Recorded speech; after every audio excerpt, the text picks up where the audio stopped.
टिटवाला के बनेली गांव में महिला मंडल चलाने वाली शहनाज, उसके पोते सोनू, उसके साथी मुखलिस, सरोज, जुबैर, आसिफ ने मिलकर एक महिला के साथ किया गैंगरेप।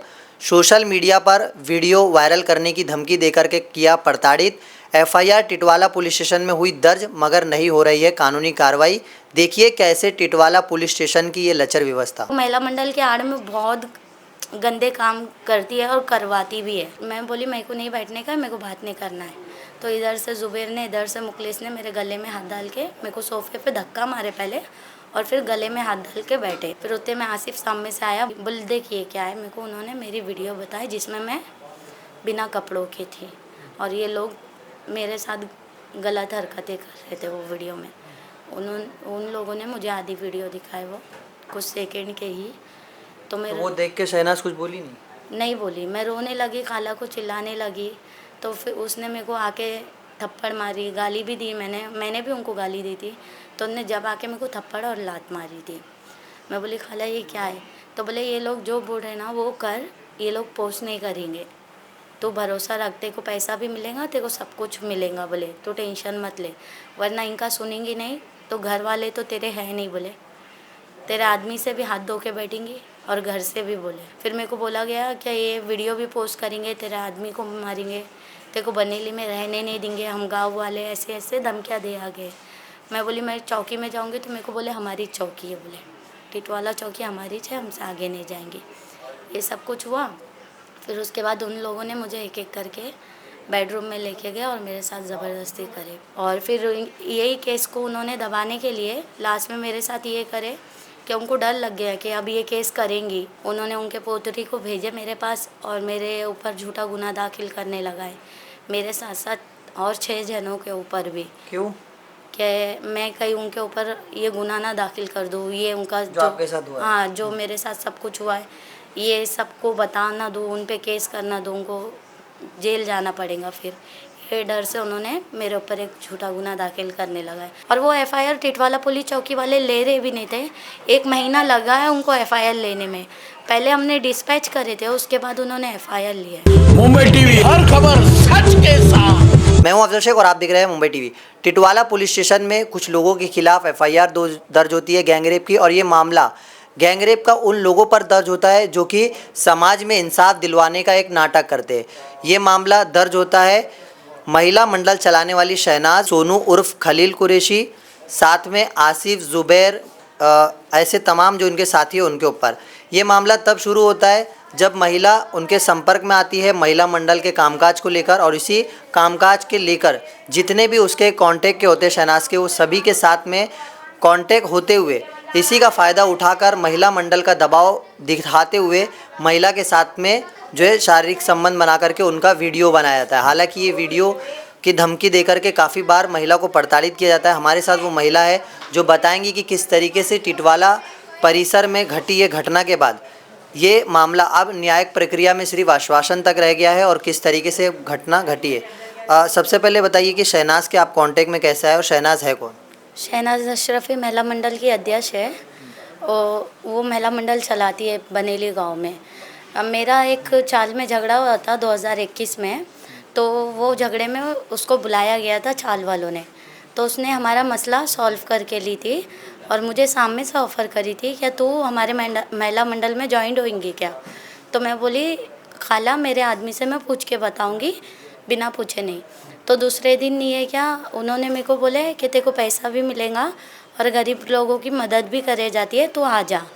तो मैंने मेरे हस्बैंड से पूछा और दूसरे दिन गई घर पे उनके घर पे गई, तो उन्होंने मुझे महिला मंडल में ज्वाइन करे और उसके फ़ीस के नाम पे मतलब कि 1000 रुपये मेरे हाथ में रखे कि तूने अभी ज्वाइन करी ना, ये 1000 रुपये रख तेरे हाथ में, बोल के ऐसा उनसे मुलाकात हुई है मेरी।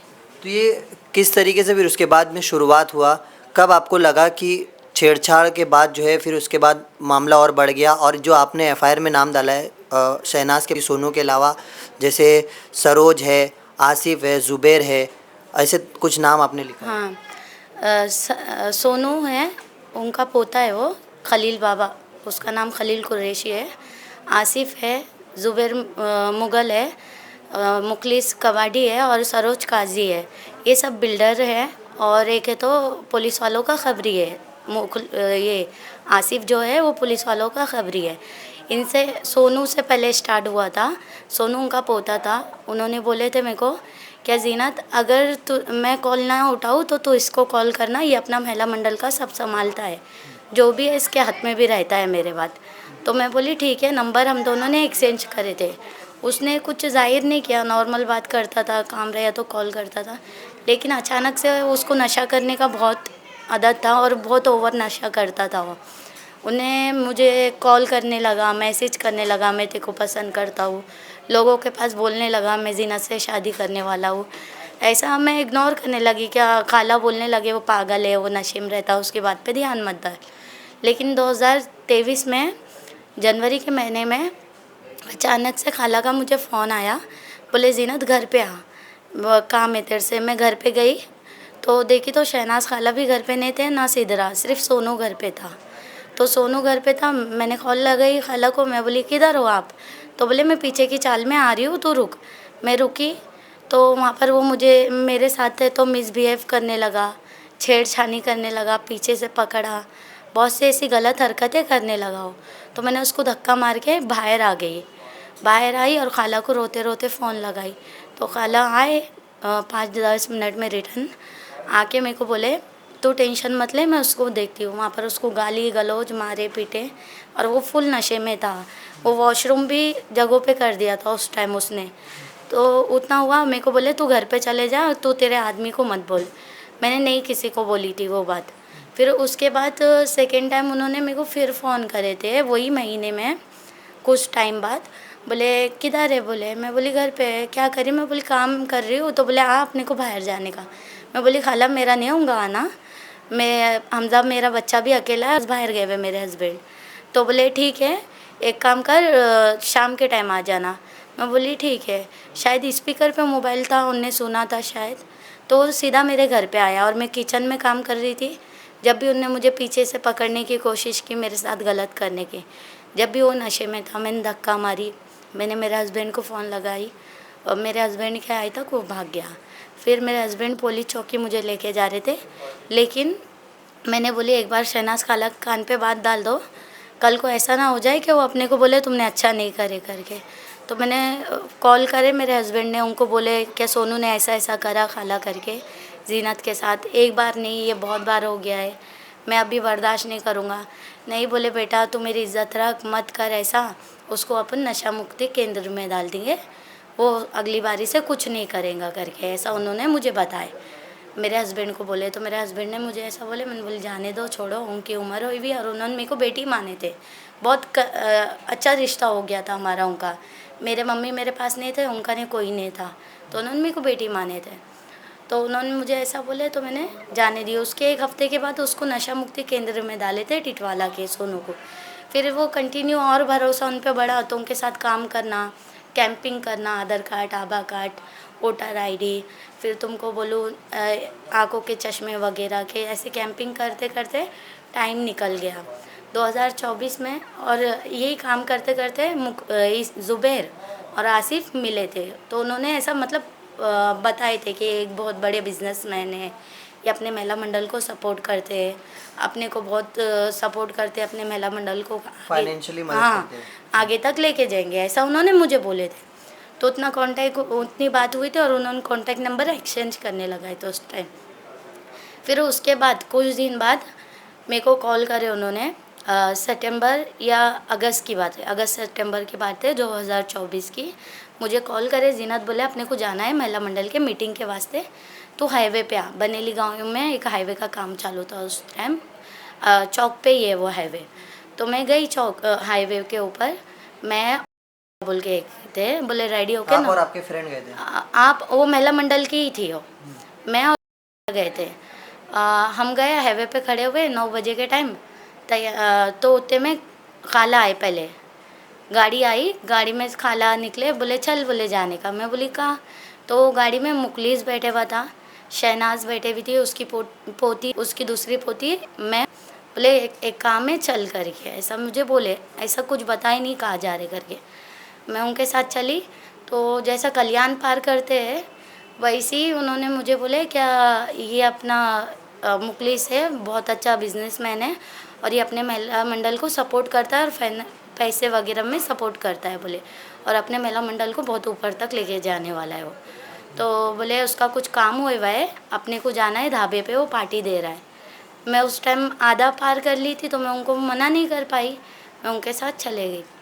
वहाँ पर गए हम, बैठे खाना वाना खाने, तो मुखलिस मेरे साथ फ्लर्ट करने लगा। बोले मैं तेरे को बहुत पसंद करता हूँ, तो मेरे साथ लोनावाला चल फार्म हाउस पे, बहुत अलग अलग बातें करने लगा। तो मैं चिढ़ने लगी उससे। तो शहनाज खाला मुझे वॉशरूम के पास लेके गए, शहनाज अशरफी, और मेरे को समझाए, बोले वो जो बोल रहा है सिर्फ सुन, क्योंकि उसको नाराज़ मत कर वरना अपने को बहुत भारी पड़ेगा करके। तो मुझे खाला पे शक होने लगा कि क्यों ऐसा बोल रही है, क्या मसला है करके।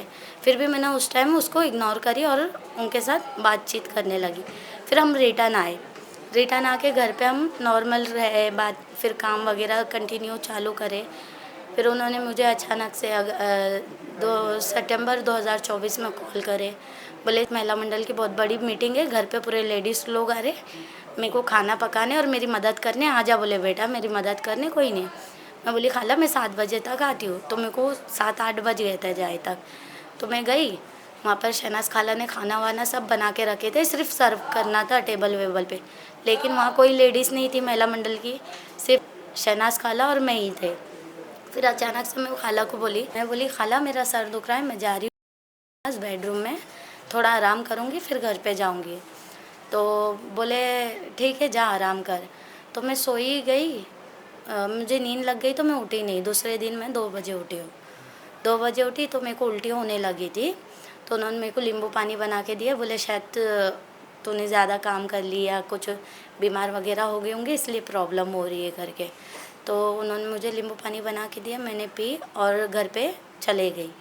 घर पे गई तो मुझे पेन होने लगा, तकलीफ़ होने लगी, तो वापस सो गई थी मैं। फिर उठी 7:30 बजे मगरिब के टाइम पे उठी तो उनका कॉल आया, बोले क्या कर रही। मैं बोली तबीयत ख़राब है मेरी, आराम कर रही। तो बोले ठीक है, उतना बात हुई। फिर उसके बाद 2-3 दिन के बाद उन्होंने मेरे को कॉल करे, बोले आना घर पे बैठना। मैंने बोली नहीं खाला मेरे को नहीं आना है, मेरे को तुमसे एक बात करना है। अगर आसिफ ज़ुबैर और ये मुखलिस रहेंगे ना तो मैं तुम्हारे साथ काम नहीं करूँगी वो महिला मंडल में। अगर वो नहीं रहेंगे ना मैं तुम्हारे साथ काम करने के वास्ते रेडी है। तो बोले मत टेंशन ले, चलेगा, मैं उनको मना कर दूँगी, तो आ घर पे। मैं बोली ठीक है मैं आती हूँ, लेकिन अभी नहीं आऊँगी, कल आती हूँ करके ऐसा बोली उनको। तो उन्होंने मेरे को बोले तो मैं कल गई, और गई तो मैं खाला को बोली, मैं बोली खाला ऐसा ऐसा है, मेरे को बहुत अजीब फील होता है उनके रहने से, मौजूदगी से। तो खाला ने मेरे को बोलने लगे नहीं रे वो अच्छे लोग हैं ऐसा वैसा। उतने में वो तीनों बाहर निकले उनके बेडरूम से बाहर निकले, और मैं सोफ़े पर उठ के बैठ गई, क्या ये क्या हुआ करके, ये कहाँ से आ गए खाला, तुमने मेरे को बताया नहीं। तो खाला ने मेरे को बोले अरे बैठ, बोले तू बड़ा टेंशन ले रही थी ना उनके बातों का, इसीलिए मैंने उन लोगों को मैटर सॉल्व करने के वास्ते बुलाई। तो मैं बोली मेरे को नहीं बैठने का, मेरे को बात नहीं करना है। तो इधर से ज़ुबैर ने, इधर से मुखलिस ने मेरे गले में हाथ डाल के मेरे को सोफ़े पे धक्का मारे पहले, और फिर गले में हाथ डाल के बैठे तो मैं खाला को चिल्लाने लगी। मैं बोली तुमने सही नहीं करे, तुम बेटी बोलते हो ऐसा करे। तो मेरे को गाली गलौज देने लगी शहनाज अशरफी, गंदी गंदी गाली दी। फिर उतने में आसिफ सामने से आया, बोले तूने हमको बहुत मजबूर करी, बोले तेरा घमंड चूर करने की अभी बारी आई करके, ऐसा उन्होंने मेरे को बोला। तो मैं बोली क्या मैंने करी। बोले देखिए क्या है, मेरे को उन्होंने मेरी वीडियो बताई जिसमें मैं बिना कपड़ों की थी, और ये लोग मेरे साथ गलत हरकतें कर रहे थे वो वीडियो में। उन लोगों ने मुझे आधी वीडियो दिखाई, वो कुछ सेकंड के ही। तो मैं वो देख के शहनाज कुछ बोली नहीं बोली, मैं रोने लगी, खाला को चिल्लाने लगी। तो फिर उसने मेरे को आके थप्पड़ मारी, गाली भी दी, मैंने भी उनको गाली दी थी। तो उन्होंने जब आके मेरे को थप्पड़ और लात मारी थी। मैं बोली खाला ये क्या है। तो बोले ये लोग जो बोल रहे हैं ना वो कर, ये लोग पोस्ट नहीं करेंगे, तो भरोसा रख, तेरे को पैसा भी मिलेगा, तेरे को सब कुछ मिलेगा, बोले तो टेंशन मत ले, वरना इनका सुनेंगी नहीं तो घर वाले तो तेरे हैं नहीं, बोले तेरे आदमी से भी हाथ धो के बैठेंगी और घर से भी, बोले किसका नहीं जाएंगी, तेरा कोई सहारा नहीं है, ऐसा मेरे को डराया गया। फिर मेरे को बोला गया कि ये वीडियो भी पोस्ट करेंगे, तेरे आदमी को मारेंगे, तेरे को बनेली में रहने नहीं देंगे हम गांव वाले, ऐसे ऐसे धमकियाँ दे आगे। मैं बोली मैं चौकी में जाऊंगी, तो मेरे को बोले हमारी चौकी है, बोले टिटवाला चौकी हमारी है, हमसे आगे नहीं जाएंगी। ये सब कुछ हुआ। फिर उसके बाद उन लोगों ने मुझे एक एक करके बेडरूम में लेके गए और मेरे साथ ज़बरदस्ती करे। जैसा पहला मुझे लेके गया ना मुखलिस, तो मैं बाहर आई, उतने में सरोज काजी आया, घर के अंदर बेल बजी, घर के अंदर आया, मेरे को बोलने लगा तो टेंशन मत ले, मैं तेरा दोस्त हूँ, मेरे को सब मालूम है, बोले। उसका भी मतलब वो दिल में था कि मैं इसके साथ गलत करूँ। बोले ये लोग जो बोले वो कर ले, नहीं तो तेरे आदमी को तेरे को जान से मारूंगा, बोले। तो ये आसिफ, मुखलिस, जुबैर जो है, तीनों ने मिलकर आपके साथ शारीरिक संबंध बनाए? हाँ, एक एक करके सबने मुझे उस दरमियान शहनाज थी? हाँ, वहीं खड़ी भी थी वो। तो शहनाज ने उनको रोका टोका नहीं कि नहीं, क्या कुछ कर भी- रहे हो? नहीं, कुछ भी नहीं किया। तो उस समय आप जो है किसी को बोले नहीं वहाँ से जाने के बाद? नहीं, किसी को भी नहीं बोले। उसका टाइम गया 2025 में, जब ये इसकी शहनाज अशरफी की पोती मेरे पास आई मसला लेके उसका, कि मेरे साथ गलत दादी ने बोले कि मैं तो गलत काम कर, रोज़ का 15,000 ला। तो जब मैंने मापा को बताई थी ये सब कुछ, मैंने बोली लेकिन मापा मेरा नाम मेंशन मत कर इसमें, वो मेरे आदमी को जीने नहीं देंगे। मापा ने कोई और नाम से, मतलब कि लेडीज़ लोग को डराती है धमकाती है बोल के, एक हैंड अर्जी दी, लिखत में एक अर्जी दी उसने। ऐसा हुआ था उस टाइम। और फिर यही केस को उन्होंने दबाने के लिए लास्ट में मेरे साथ ये करे कि उनको डर लग गया कि अब ये केस करेंगी, इसको सपोर्ट मिल गया है। मैंने महिला मंडल छोड़ दी थी 2024 में, पूरे तरीके से नहीं छोड़ी थी, लेकिन 2025 में पूरे तरीके से छोड़ दी थी महिला मंडल। हम लोगों की बात भी नहीं होती थी, हम लोगों ने एक दूसरे को ब्लॉक भी कर दिए थे। तो उनके दिल में जो डर था, उन्होंने उनके पोतरी को भेजे मेरे पास और मेरे ऊपर झूठा गुनाह दाखिल करने लगाए, मेरे साथ साथ और 6 जनों के ऊपर भी। क्यों? कि मैं कहीं उनके ऊपर ये गुनाह ना दाखिल कर दूँ, ये उनका जो आपके साथ हुआ है? हाँ, जो मेरे साथ सब कुछ हुआ है, ये सबको बता ना दूँ, उन पे केस करना दूँ, उनको जेल जाना पड़ेगा। फिर ये डर से उन्होंने मेरे ऊपर एक झूठा गुनाह दाखिल करने लगा है। और जबकि टिटवाला पुलिस वालों को खुद को पता था कि 15 दिन कंटिन्यू शहनाज अशरफी की पोती टिटवाला पुलिस चौकी गई है और अपने हाथों से अर्जी दी है, अपने मोबाइल से ईमेल की है, सब कुछ उन लोगों को पता था। और कदम सर जबकि वहाँ के सीनियर थे उस टाइम 2025 में, कदम सर के ऑफिस में बैठ के उनने बोली हुई है मेरे को मेरे सोने की चीज़ें चाहिए, मेरी दादी से वो मेरे साथ गलत करने लगाती है, मैं अपनी ज़िंदगी अलग जीना चाहती हूँ, मैं अभी बालिग हूँ और समझदार हूँ। तो ये जब आपके साथ में जो घटना हुई है, उस घटना का जो है आपने एफआईआर में जिक्र किया, तो कुछ वीडियो के लिए पुलिस ने इन्वेस्टिगेशन करके किसी का मोबाइल जब्त किया या कुछ आपको बताया कि आप जो है अनसेफ हो, आपका मामला दर्ज हुआ है, आपका वीडियो वायरल नहीं होगा? नहीं, ऐसा कुछ भी नहीं बोले पुलिस वाले ने, उल्टा मेरे को बोले कि तुम्हारा मोबाइल जमा करना पड़ेगा, तुम हमको पुरावे दो, तुम कुछ सवाल उठ रहे हैं, हमको सवाल तुमसे ही मिलेंगे, किसी और से थोड़ी मिलेंगे, हमको तुम ही सवाल देंगे ना जब जाके हम उन लोगों को। और जबकि वो लोग आराम से घूम रहे हैं, फिर रहे हैं, उनको कोई डर नहीं है। उसमें से एक के इंटरव्यू मिल गई है शहनाज अशरफी की, जो महिला मंडल की है, और वो महिला मंडल के आड़ में बहुत गंदे काम करती है और करवाती भी है। तो जब आप को लगा था कि मुखलिस, जुबैर, आसिफ आपके साथ में उन लोगों का रवैया काफ़ी बेकार है, तो इस रवैये से आप जो है अलर्ट नहीं हुए? आपको लगा था कि शहनाज जो है इन लोगों को रोकेंगे? मुझे लगा था, उन्होंने मुझे बेटी माने थे और एक माँ से ज़्यादा प्यार दिए थे। मेरे घर पे खाना नहीं बनता था, मेरे को डब्बे में खाना भेजना, जो ईद में वो कपड़े लेते थे या कहीं घूमने को वास्ते जाना तो मेरे को लेके जाना, तो मुझे भरोसा था उन पे कि मेरे साथ वो कुछ गलत नहीं होने देंगे। लेकिन अब पता नहीं उनके दिल में क्या आया क्या नहीं, उन्होंने क्यों मेरे साथ ऐसा करे और किए भी तो फिर मुझे जेल क्यों पहुँचाए? मैंने तो किसी को बोली थी नहीं। हमने जो केस करी थी तो उनके कुछ कारनामे सामने आए थे लेडीज़ लोग के, इसीलिए सब अर्जी मारी थी। अच्छा, इस मामले के बाद आपके शौहर का आपको सपोर्ट है या आपके शौहर आपके केस में मदद कर रहे हैं? जी, मेरे शौहर का सपोर्ट है। पहले तो मेरे शौहर को पता नहीं था, जब मैं जेल से आई हूँ, मेरे पे MCR हुआ था 8 महीने के बाद मैं जेल से आई हूँ, उसके 1 महीने बाद मैंने मेरे शौहर को सब कुछ बताई थी क्योंकि मैं बात नहीं कर पा रही थी उन लोगों से। मेरा ये हाथ चला गया, मुझे अस्थमा की बीमारी हो गई, डिप्रेशन में ही थी 1 महीने तक, ना घर वालों से बात कर रही थी, ना शौहर से बात कर रही थी।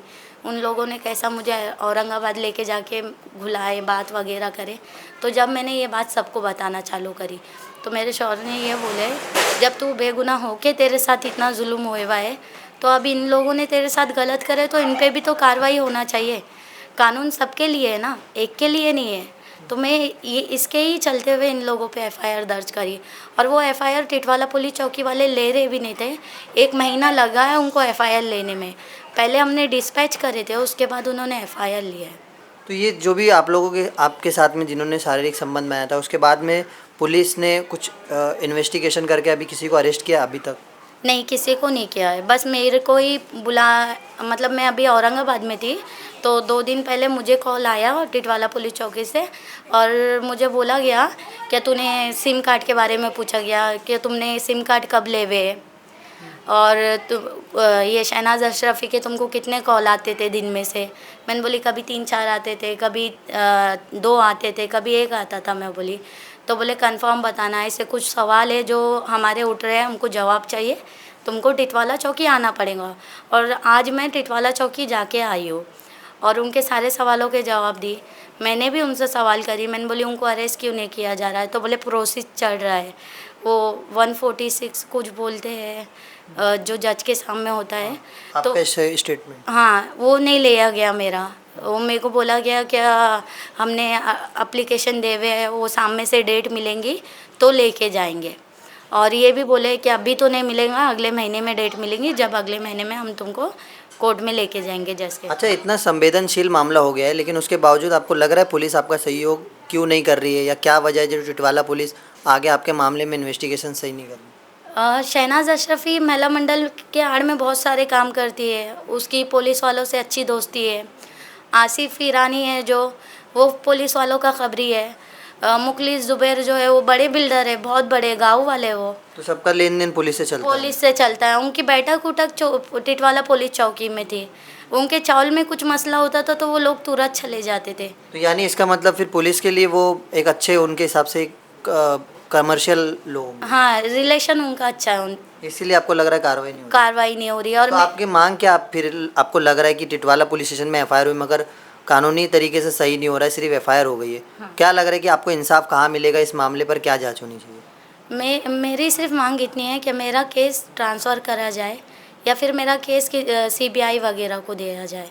मेरी सिर्फ इतनी मांग है। मुझे लगता है कि टिटवाला पुलिस वाले मेरी कार्रवाई नहीं करेंगे, कहीं ना कहीं बायस होंगे वो ये केस में, क्योंकि उन लोगों से अच्छे रिलेशन है। और प्लस जो मेरे पे पहला गुनाह दाखिल हुआ है वो लोग भी, मतलब शहनाज अशरफी वगैरह ने झूठा गुनाह डाले, उन लोग को पता होते भी बराबर भी उन्होंने एफआईआर लिए थे।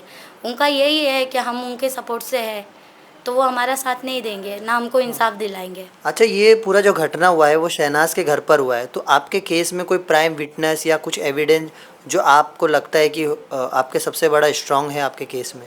विटनेस तो नहीं बोलूँगी, लेकिन बहुत लोग हैं जो गवाही दे सकते हैं कि मैं इनके घर पे रहती थी और फिर कुछ वजह से मैंने उनका महिला मंडल छोड़ दी थी। उन्होंने बहुत जनों को गलत बोले थे, गाली दे दे के। वो लोग बोल सकते हैं लेकिन उनके डर से नहीं बोलेंगे वो। आपको अभी कुछ डर बना है कि वो वीडियो उनके पास ही, और वो वीडियो से आपकी इमेज काफ़ी ख़राब हो सकती है, वीडियो का कुछ डर है भैया? मेरे को बहुत ज़्यादा डर है। वो उन्होंने बोले ही थे, कहते उन्हें जिस टाइम एफआईआर दर्ज करी उसी टाइम तेरी वीडियो वायरल हो जाएंगी। और कुछ टाइम पहले, 15 दिन या महीना भर पहले, एफआईआर के कुछ दिन के बाद मेरे हस्बैंड को आसिफ ईरानी मिला था गैस पंप पे, और उसने बोला भी था तू तेरे वाइफ के साथ रह मत रहे, मुझे कुछ लेना देना नहीं है। जिस टाइम मेरी एंट्रीम हो गई है, एंट्री सेक्रेटरी मुझे मिल गई, तो तेरी औरत का जीना हराम मैं करूँगा। ऐसा धमकी दिया था मेरे हस्बैंड को। तो फिलहाल टिटवाला के बनेली इलाके में शहनाज अशरफी, उसका पोता सोनू और उसके साथीदार जो तमाम लोग हैं जिन्होंने इस घटना को अंजाम दिया, इस घटना के बाद अभी भी टिटवाला पुलिस स्टेशन से जो महिला है वो इंसाफ मांग रही है, मगर इस इंसाफ के नाम पर टिटवाला पुलिस स्टेशन ने सिर्फ एफआईआर दर्ज की और इस एफआईआर के बाद जो आगे कानूनी प्रोसेस होता है उसे पूरी तरीके से सही नहीं किया, जिसकी वजह से अब जो विक्टिम है उनका कहना है कि पुलिस सही तरीके से इन्वेस्टिगेशन नहीं करेगी, क्योंकि महिला मंडल चलाने वाली शहनाज, आप सभी को पता है कि काफ़ी पुलिस स्टेशन से अच्छा संबंध होता है, जिसकी वजह से पुलिस जो है ऐसे मामलों में अपना रिश्ता ख़राब ना हो इसके लिए जो है आगे कानूनी प्रोसेस नहीं करते। मगर जिस तरीके से इश्तियाक या ज़ुबैर, आसिफ, सरोज जैसे नाम इस मामले में आगे सामने आए हैं, इस मामले पर पुलिस को इन सभी लोगों से इन्वेस्टिगेशन करना चाहिए था और इस मामले पर आगे कानूनी प्रोसेस करना चाहिए था। जिस तरीके से जज के सामने एक सप्लीमेंट्री स्टेटमेंट होता है वो भी इनको ले जा कर के दिलवाना चाहिए था, मगर कुछ भी तरीके से पुलिस ने सही काम नहीं किया, जिसकी वजह से आज इंसाफ के लिए और टिटवाला पुलिस स्टेशन की इस लचर व्यवस्था के लिए जो है महिला हमारे साथ आकर के अब इंसाफ की गुहार लगा रही है। फ़िलहाल महिला काउंसिल, वुमेन कमीशन जिस तरीके से महिलाओं की सुरक्षा को, महिलाओं के होने वाले अत्याचार को लेकर आवाज़ उठाता है, तो इस मामले पर क्या वो इस मामले पर आवाज़ उठाता है, ये भी एक सवालिया निशान है। और इस मामले पर जुड़े हुए जिस तरीके से महाराष्ट्र सरकार के मुख्यमंत्री देवेंद्र फडणवीस और उप मुख्यमंत्री जो थाने से आते हैं एकनाथ शिंदे जी, वो इस मामले पर क्या ध्यान देते हैं, ये भी एक सवालिया निशान है। क्योंकि महिलाओं की सुरक्षा के लिए महाराष्ट्र सरकार लाख दावे करती है, मगर ऐसे मामले जो टिटवाला पुलिस स्टेशन के खोखले साबित हो रहे हैं, इस मामले से अब ये देखना है कि कैसे पुलिस महकमे में जो बचाने वाले आरोपियों को जो अधिकारी है उन पर किस तरीके से जांचिया विभाग बैठता है और इस मामले पर जो एफआईआर इनके तरफ से गैंगरेप की दर्ज हुई है उस मामले पर किसको केस ट्रांसफ़र करके उस मामले की सही इन्वेस्टिगेशन की जाती है, ये अब इस मामले से देखना होगा। कैमरामैन आमिर सिद्दीकी के साथ मुंबई टीवी।